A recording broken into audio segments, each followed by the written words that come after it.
Bem-vindos ao Neurônio, um podcast do cérebro. Eu sou a Pip Seger. E eu sou a Caroline.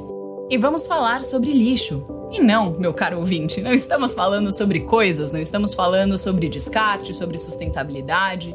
Hoje, quando a gente fala de lixo, a gente vai falar sobre relações. Sobre a relação que a gente tem com o próximo, a relação que a gente tem com as marcas, a relação que a gente tem com os produtos, com os serviços, com os nossos parceiros, com as nossas amizades e principalmente com esse olhar descartável que a gente tem sobre o ambiente que a gente vive. E é uma lógica, inclusive, que foi instalada já de muito tempo. Então não é algo novo, mas é algo que cresceu e cresceu cada vez mais, principalmente na maneira que a gente vê as coisas e a maneira que a gente trata os outros como coisas também, né? Isso vem, inclusive, da ideia do Bauman. Caroline aqui estava conversando comigo. Tem esse livro aqui, deixa eu dar uma olhada, Vidas Desperdiçadas, do Bauman. Conheço bastante o Modernidade Líquida. Esse aqui, pra mim, é novidade. Então conta pra gente um pouquinho, Carol, sobre o que você entendeu desse começo, né? De como que funcionam essas vidas desperdiçadas, como que começa esse processo de relação que tudo pode ser descartado, tudo pode ser substituído, até mesmo as pessoas. Isso aí, nesse livro, né,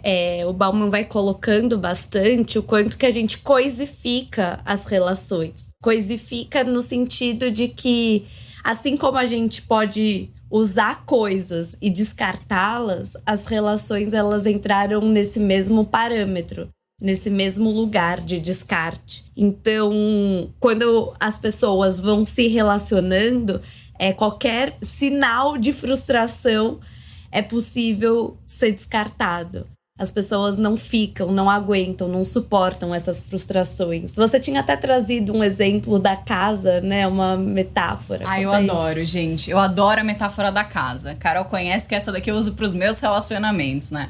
Tem uma metáfora que eu gosto muito, que é assim, se a lâmpada queima, a gente não troca de casa, a gente troca a lâmpada, né? E muitas pessoas começaram a usar essa metáfora da casa até pra jogar as pessoas fora nesse sentido, né? Então, no primeiro sinal de, putz, não tá funcionando, putz, não gostei, já troca, né? E isso vale para os relacionamentos afetivos. Então, por exemplo, não gostei que ele faz tal coisa, então vou trocar de relacionamento. O que não significa, gente, aqui um disclaimer enorme: relacionamentos tóxicos, ruins, que estão te fazendo mal, por favor, trocar é uma necessidade, não é nenhuma possibilidade. Se você não tá bem, se aquilo tá ruim pra você, tá ruim pro outro, é algo que faz mal, é outro esquema. Agora eu tô falando de pequenas coisas, tô falando de algo que a pessoa fez que te irritou, e o ser humano é naturalmente irritante. Acho que eu não conheço uma pessoa que não foi irritante ou não se sentiu irritado uma vez na vida, né? E essa metáfora da casa cabe nesse lugar, né? De que a gente não pode simplesmente jogar a casa fora toda vez que a gente não gosta mais dela. Da mesma forma como os relacionamentos, eles são construídos. Isso acaba sendo um grande sonho das marcas, né? De construir essas relações perenes e que continuam com os consumidores.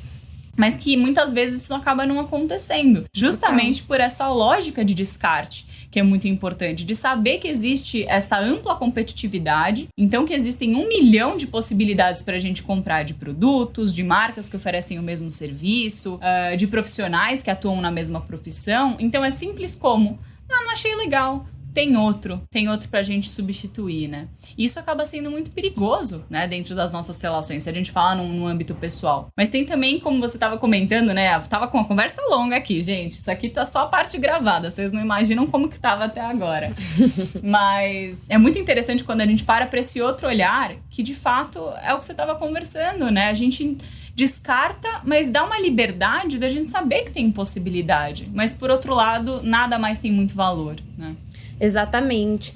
É muito bom poder escolher, né? E poder não estar preso a uma única escolha, né? A uma única possibilidade. Então, a gente estava até falando aqui, quando você compra um shampoo bom, é muito bom você saber que você comprou esse shampoo bom, mas que se ele parar de ser bom, você vai ter 48 milhões de outras possibilidades de shampoo também para experimentar no mercado. Não, às vezes ele continua sendo bom, você só quis trocar porque sim, né? Exatamente, exatamente. E a gente estava falando o que realmente engaja, né, a pessoa junto com a marca, porque dinheiro não tem marca, né? Então, você falar sobre valor, eu compro esse shampoo porque ele é barato. Ele é barato hoje, mas talvez se eu tiver um pouquinho mais de dinheiro, não sei se eu vou querer ficar só no mais barato. Ou às vezes amanhã tem o mais barato ainda, né? Exatamente. Então, o que engaja, né, as marcas junto com os consumidores e olhando para o lado inverso também, o que engaja as marcas junto com as pessoas que trabalham nessa marca. Então, acho que a gente tem um desafio muito grande quando a gente fala de mercado de trabalho, por exemplo, que é como que as pessoas ficam, né? E por que as pessoas ficam dentro das empresas e por que as pessoas consomem, e por outro lado, por que as pessoas consomem os produtos de tais empresas e deixam de consumir de outras. E aí, acho que vai muito para a relação, né? Precisa ter um sentido esses produtos, esses relacionamentos, esses serviços, para além só do eles por eles. Da transição monetária ali, né? Eu tava conversando, inclusive, nesse olhar. É engraçado, porque a gente não leva, pelo menos quando a gente trabalha em branding, é muito difícil que entrem as pautas do pra dentro da empresa, né? Ou da porta pra dentro. E eu tava tendo uma conversa esses dias que falava justamente sobre isso, né? O que acontece quando os talentos que eu criei, que eu nutri, que eu ensinei, vão para outros lugares. Alguém vai lá, abana um cheque maior e a pessoa um cheque. Entregando a idade, parte 2. Todo dia entregando a idade. Mas alguém abana lá um dinheirinho a mais e a pessoa sai correndo, né? Por quê? Porque não teve um relacionamento sólido ali.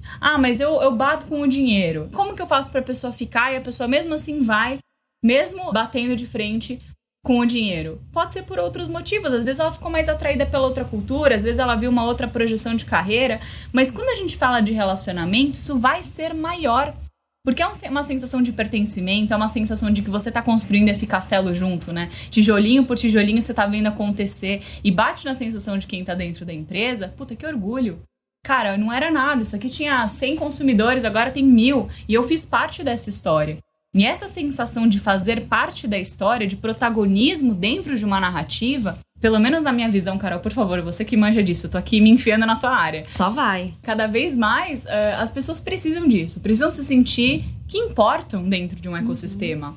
Né? E é uma lógica mercantil antiga. Quando começaram essas grandes empresas, a ideia era: eu quero crescer ali dentro, eu quero me tornar a maior referência dentro daquela empresa. Eu quero começar ali levando café e quero acabar minha vida sendo um diretor, sendo uma gestora de alto cargo, né? Sendo de repente até sócio da empresa. E tinha esse tipo de projeção. E hoje em dia os nossos valores são diferentes. Volta para aquela ideia de liberdade dos produtos e dessa troca.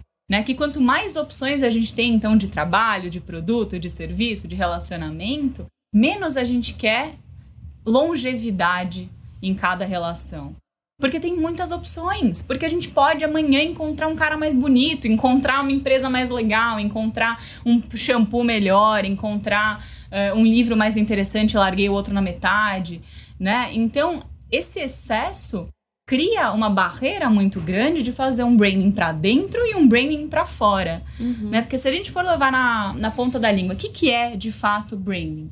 É um modelo de gestão baseado no valor de marca, baseado em criar um valor, em desenvolver um valor a partir do que já existe, se a empresa já existe, se ela não criar isso junto, para que aquilo seja longevo e a gente consiga fazer uma tradução de dentro para fora, de como que ela vai ser bem comunicada, de como que ela vai ser bem entendida, bem representada, e criar relações a partir disso. E é engraçado, porque quando eu penso até num lado pessoal, antes do cérebro, antes do neurônio, eu tive uma marca de acessórios, né? Não sei se já falei aqui no podcast sobre isso. Chamava Saturn Babies. Não adianta vocês procurarem, vocês não vão achar nada. Não vou nem deixar link, não existe mais na internet. Mas a ideia é que era uma marca de acessórios criados a partir de brinquedos antigos, lixo eletrônico, etc. Ela era toda moderninha, desconstruída, toda com uma estética retrô, enfim, ativista do meu lado, meio porra louca. E qual que era a ideia central? Empoderar as pessoas para conseguirem assumir quem elas são da porta para fora da rua, usando um material que normalmente seria descartado e seria visto como lixo, né? Então era tornar o lixo o luxo e fazer com que as pessoas se sintam bem na própria pele, em usar coisas que são ousadas e que as pessoas iam torcer o nariz na rua. E honestamente, e daí, né? E assumir essa personalidade. E eu fico pensando nas clientes que consumiam todo mês praticamente, né? Que toda vez que caía lá o salário, as pessoas compravam. Eram pessoas que, cara, vestiam a camisa da ideia da marca, muito mais do que os acessórios. Eram legais os acessórios? Gente, eram. Mas não era uma joia. Não eram pedras preciosas e ouro. Não era, gente. Eram acessórios de moda, mais pra esse lado da expressão. Não era pra esse lado de luxo. Mas o que acontecia? As pessoas começavam a se sentir cada vez mais elas, aquelas algumas, né? E ficava tendo uma relação muito linda e muito forte entre o pessoal que trabalhava na Saturn Baby junto comigo, e eu, inclusive, principalmente, porque eu era a que mais respondia as mensagens, porque eu gosto mesmo, e as pessoas, porque a gente acabava tendo uma amizade. Então as pessoas tinham uma relação com a marca que era muito pessoal. Elas davam ideia de produto, elas compartilhavam, elas falavam da marca para os outros. E é esse tipo de advogado de marca que a gente chama, que é o que a gente precisa nas marcas de hoje. As pessoas vestirem a camisa da ideia. O que não significa vestir uma marca de um propósito que não é dela, porque isso vende. Ah, tá todo mundo falando sobre sustentabilidade, vou lá colocar um selinho de que sou sustentável e na verdade isso não se escreve, né? Não é verdadeiro. Ou tá todo mundo falando sobre inclusão, então vou colocar um monte de ilustração de gente de tudo quanto é tipo aqui na minha página, mas a minha gestão inteira é de homens brancos de meia idade, né? Então não é assim, né? Não é a ideia de vestir uma roupa na empresa, mas de entender quem tá ali com você, quem pode ser seu consumidor ideal, seu parceiro de fato, né? Porque uma marca só cresce se tem gente que consome. E eu acho que tudo isso que você tá falando, né, Pipi, entra muito na questão de que as pessoas querem pertencer aos lugares. Elas querem pertencer às relações, elas querem pertencer às marcas. Elas não querem ser mais uma coisa, né, mais um consumidor, mais uma pessoa dentro da empresa que tá trabalhando. Ela quer pertencer, ela quer deixar sua marca, ela quer se entregar, né, ter uma relação com sentido. Eu acho que esse é o grande ponto. As coisas antes eram porque eram. Hoje a gente se questiona por que elas são. Então, isso é pertencer. Quando a gente tá em uma relação que se torna objetificada, a gente não fica, né? Porque objetos não se questionam, objetos são substituídos, objetos saem de moda, né? Então a gente não tá pertencendo, a gente só tá lá por tá. Então acho que esse é o grande ponto, né? E acho que a grande palavra aí, tanto da porta para fora, dentro das empresas e das marcas, quanto da porta para dentro. Esse senso de pertencimento. Então, quando você conta a história, né, da sua marca, eu entendo que elas entendem que você está construindo algo que expressa, né, que coloca elas no mundo de uma forma em que elas querem ser vistas, que elas querem ser compreendidas quanto pessoas que vão usar certos produtos e esses produtos representam elas de uma certa maneira. O que é muito diferente quando você compra por comprar. Então, você compra porque é isso, né? Você precisa do produto para lavar a cabeça, né? Não porque você realmente entende como que o produto foi feito ou não, né? Qual que é o valor, qual que é o propósito dessa empresa, para onde que o dinheiro vai para além do caixa da empresa, né? Então, acho que é uma relação de responsabilidade de ambos os lados, né? E falar de pertencimento pode parecer algo muito simples, mas ao mesmo tempo é muito complexo, porque há muitas outras possibilidades, opções para as pessoas também poderem consumir, né? Para as pessoas também poderem estar. Então, ela escolher estar ao seu lado é algo que precisa ser construído, né? Não é só no primeiro relacionamento. Nenhum post de Instagram torna a pessoa pertencente àquele ecossistema. Exatamente. Né? Até falando de relações, né? Sair uma vez com uma pessoa e achar que foi legal não torna o relacionamento incrível. O relacionamento, ele vai se construindo à medida que você vai conhecendo mais a pessoa, você vai se aprofundando, você vai tendo momentos que não são legais com essa pessoa. Então, é interessante o quanto que, para você se sentir pertencente, você também tem que enxergar esses trancos e barrancos, né? Tanto de pessoas quanto de marcas. Quando tudo é muito perfeitinho, eu fico pensando, às vezes a gente não quer nem tocar, né? Me veio boring, agora. Né? É boring. Fiquei pensando até, por exemplo, em revistas de decorações, né? Quando a gente vê algumas decorações, assim, que são muito perfeitas, né, muito intocáveis, você não consegue nem se imaginar como que é viver naquele lugar. Ninguém mora, ninguém senta naquele sofá, ele é branco demais. Exatamente, como que um sofá é branco demais e eu vou deitar depois da academia suada? Não dá, você não pertence àquele sofá, né? Aquele sofá, ele é bonito na revista. Mas o quanto que ele é possível ser consumido, né? Ele é possível ser colocado para dentro da sua própria vida.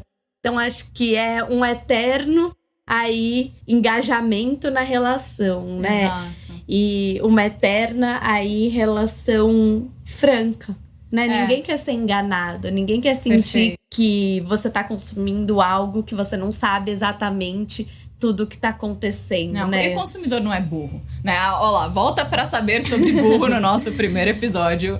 Mas o consumidor não é trouxa, não é nesse sentido de que vai comprar qualquer postzinho que você fizer e vai achar que isso é a verdade absoluta. Não vai ter uma missão, visão e valores no seu site que absolutamente todo mundo vai bater o martelo e falar, não, de fato é uma empresa disruptiva, inovadora e com foco em empatia. E no final das contas é uma empresa de cartão de crédito. Não tem nada a ver. Né? Então a gente precisa entender quais são esses valores e principalmente quais são esses valores para as pessoas, não só esses valores dentro da empresa como fora. Então tem uma conversa que eu tive inclusive ontem que eu vou trazer aqui para a pauta, que é o que é importante para o pessoal que trabalha com você, né? É de repente ganhar o mesmo do que ganha numa empresa grande, ou de repente é saber que toda segunda-feira quando chegar vai ter aquele cafezinho passado maravilhoso do Jeff do financeiro, que chega lá mais cedo porque ele adora fazer um cafezinho e a pessoa sabe, vai ser super recebida e vai ter aquela amiga que ela trabalha junto há 10 anos e vai ser um prazer chegar lá e contar o que aconteceu no final de semana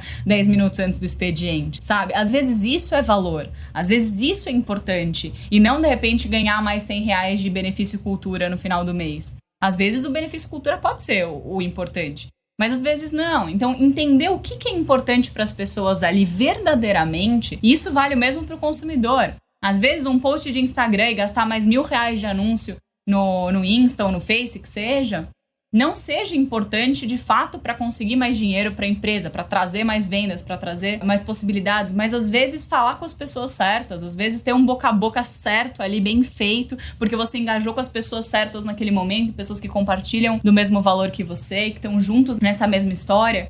Então é muito importante a gente pensar que toda transação tem dois lados. Então, nenhuma comunicação é monodirecional. Eu ponho meu anúncio, a pessoa compra, acabou. Não. Eu ponho meu anúncio, a pessoa interpreta. Quando ela interpreta, muitas possibilidades nascem. Será que a gente tem como garantir que ela vai interpretar da forma que a gente quer? Tem como a gente tentar, tem como a gente limpar uma comunicação para chegar perto, mas nunca vai ser exatamente da forma que a gente quer. Pessoas têm individualidades, pessoas têm questões, têm ideias diferentes, têm repertórios diferentes, têm maneiras de ver o mundo muito diferentes. Então, pensar em comunicação, a gente pensa em diálogo e que volta. E hoje em dia, o consumidor é vocal, ele é ativo. Se ele achou ruim, ele vai postar no Twitter, vai escrachar a marca. Se ele achou bom, ele vai divulgar para todo mundo. Ninguém mais come quieto, né? Consome quieto, sem fazer nada, né? Então, essa atividade do consumidor, que nasce da possibilidade de ter muitas opções, precisa ser vista, valorizada, respeitada e trabalhada. Porque o que acontecia antes? Puta, eu não posso me queimar com aquela marca, porque se eu me queimar com aquela marca, eu não tenho outra. Se eu me queimar com o médico da cidade, eu não tenho outro médico pra ir. Ah, ele me tratou mal, mas se eu falar pra qualquer pessoa que ele me tratou mal, quando eu precisar, eu não tenho mais o médico da cidade. Hoje em dia, não. Hoje em dia, pelo menos, mesmo em cidades pequenas, mas em grandes cidades, a gente tem uma vasta possibilidade, uma vasta oferta. A gente tem telemedicina, né? Exato, a gente tem, nem se for, né, o médico da cidade, a gente vai pra telemedicina, a gente vai pra cidade do lado, porque hoje em dia tem mais meios de transporte, mais fáceis, enfim, que seja. Mas eu acho que essa questão é muito forte pra gente bater, né, o que é valor. E saber, entender, ter consciência de que existe a possibilidade de descarte e que isso precisa ser ponderado, tem que ser pensado e que a gente precisa entender isso como uma realidade e que a sua marca não é diferente das outras nesse sentido, não é? Ah, não, mas as pessoas sempre vão usar o meu sabonete. Calma, vão usar enquanto fizer sentido para elas, vão usar enquanto aquilo fizer parte daquele sistema, enquanto aquilo fizer sentido, as pessoas se sentirem entendidas e valorizadas dentro daqueles seus valores. Tem muita gente que consome uma marca só porque, por exemplo, ela é vegana. Às vezes ela não é tão boa quanto a outra que testa em animal, de qualidade de produto, por exemplo. Mas ela é vegana, então eu prefiro que a qualidade não seja igual, mas que aquilo seja compatível com os meus valores de vida e compatível com o que eu acredito, né? Então, a gente precisa fazer um trabalho sempre olhando pra dentro. E é engraçado como fica fácil de falar isso, né? É fácil falar. Olha pras pessoas. Mas será que é fácil de fazer? Totalmente. As relações, elas são muito complicadas, né? É engraçado que quando eu faço consultoria para as empresas, né, e vou conversar com CEO, com os RHs, com gestores, eles falam, nossa, é tão fácil fazer o que eu tô fazendo, né, o operacional, mas é tão difícil lidar com as pessoas. É difícil, porque as pessoas, elas sentem, elas ficam tristes, tem dias que elas estão bem, tem dias que elas não querem trabalhar, estão com preguiça, tem dias que elas são altamente produtivas, e a gente tem que lidar com isso, né? E como que, diante de tantos cenários, a gente consegue sempre tá trazendo experiência, né? Engajando, até porque quem engaja também são pessoas. Exato. Né? Então são pessoas lidando com pessoas com experiências diversas. E aí, o que aparece nessas relações? E acho que falar sobre essas relações é poder reconhecer que você também é passível de falha, né? Você também é passível de erro ou passível de não engajamento, né? Não tá totalmente comprada aí com a marca. Então, eu acho que é um trabalho do ecossistema como um todo, né? Quando a marca vai sendo reconhecida por quem consome, as pessoas também de dentro vão entendendo a importância dos seus trabalhos, né? Então parece que uma coisa vai alimentando a outra, e quando as pessoas estão mais alinhadas, a engrenagem funciona, a marca também consegue se posicionar de outra forma, e as pessoas que consomem essa marca percebem, né, essa melhoria. Quase como se a gente estivesse fomentando uma resiliência, né? Isso, vamos lá para a modernidade líquida do Bauman. As pessoas têm uma fragilidade das relações hoje em dia. O mundo foi se encaminhando para essas relações que, se você aperta, ela escorrega, que nem um sabonete. Então, o que acontece? Se a gente cria um ambiente onde as pessoas enxergam as pessoas, isso eu digo, a gestão não vê a equipe como um maquinário que está ali para produzir a troco de tudo, né, a qualquer questão, a qualquer possibilidade, sem pensar nas individualidades. E se isso é reconhecido, as pessoas também têm uma certa tolerância com a gestão e com a empresa, porque sabem que todo mundo erra e sabem que tá todo mundo tentando tá ali, né? Se a gente volta lá pros tempos modernos, vocês lembram aquele filme do Charlie Chaplin? Ninguém é uma máquina, né? Ninguém vai ficar 100% feliz ali naquele operacional repetitivo. Então, se a gente entende que as pessoas não são máquinas e que as pessoas têm questões individuais ali a serem trabalhadas, e essas pessoas são vistas por isso, são entendidas por isso, elas também, de certa forma, vão ter essa mesma abertura para entender que a gestão também é formada de pessoas, né? E tem uma questão muito interessante que eu queria trazer para vocês, que é como que a gente fomenta esses valores sem ser da boca para fora.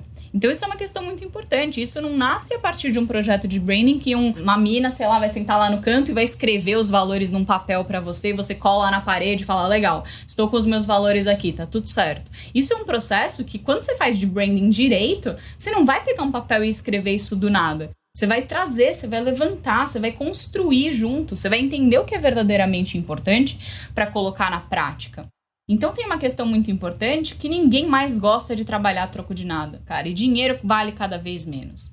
Uhum. Então, hoje em dia, a gente pega as gerações novas, o dinheiro acaba sendo uma das menores questões quando as pessoas falam de trocar de trabalho. Quando, por exemplo, mas eu vou ganhar R$100 a mais, eu vou ganhar R$200 a mais. Isso acaba sendo algo menor. Então, se dinheiro não é tão importante, se constância não é importante, porque a gente mora dentro dessa rede de possibilidades, que inclusive é global, né? Existem pessoas que podem trabalhar por fora do país, sentado aqui na tua casa, em plena Santa Cecília de São Paulo, e tá tudo certo. E trabalhar lá na Europa e ganhar em euro. Então isso não é nenhuma questão. Vai ganhar um pouquinho a mais, ganhar um pouquinho a menos. Mas como essa relação se dá para ela, de fato, sobreviver a uma sociedade fragilizada e uma sociedade insegura? Porque o que isso trouxe? O que essas fragilidades nas relações trouxeram para as pessoas no geral? Uma insegurança generalizada. Então as marcas sabem que não conseguem segurar os consumidores sabem que as marcas não necessariamente continuam, porque cada dia abre uma nova e fale a anterior. Puta, agora eu gosto desse shampoo, bom, agora saiu do mercado. Ah, agora eu gosto dessa marca de roupa, ah, essa marca agora não existe mais porque ela se uniu com a outra, já é outra coisa. Então nessa constante mudança, a gente tem que mudar também. E nós ficamos inseguros em todas as nossas relações, nossas amizades duram menos, nossos relacionamentos amorosos duram menos, nossa relação de trabalho dura menos. Então, para fomentar algo mais profundo, a gente precisa trabalhar. Não é fácil e não é natural. E antigamente era. Pelo menos era instalado de uma forma na sociedade de que forçava ser, né? E hoje em dia já não mais. Mas acho que já deu pra gente falar bastante, mergulhar aqui um pouquinho do que é valor, né, para cada uma dessas pessoas. Se vocês gostaram do tema, tem mais uma série de materiais que a gente vai deixar aqui na descrição com links para vocês acessarem, conhecerem um pouco mais a fundo. Carol, faz o nosso jabá, vai, fala da gente. Convido vocês aí para acessarem todas as nossas redes sociais, @o.neurônio. Curte, comenta, compartilha. E a gente tá muito feliz de ter vocês aqui. Com certeza, no próximo, a gente traz muitas outras novidades. Muito obrigada aí, pessoal, por acompanhar. Pessoal, estamos muito felizes com a receptividade que a gente tá tendo pelo podcast. Mandem sugestões pra gente de temas, pessoas que vocês gostariam que a gente entrevistasse. Ainda não temos, estamos no episódio 3, ainda não temos entrevistas, mas vou soltar um spoiler. Existem algumas muito legais por vir, de pessoas muito interessantes com um olhar transdisciplinar, então para somar ainda um outro aspecto, com uma outra visão aqui pra gente. Então comentem, deem sugestão e nos vemos nos próximos. Um abraço, pessoal. Até tchau, tchau. Até o próximo. Até. Tchau, tchau.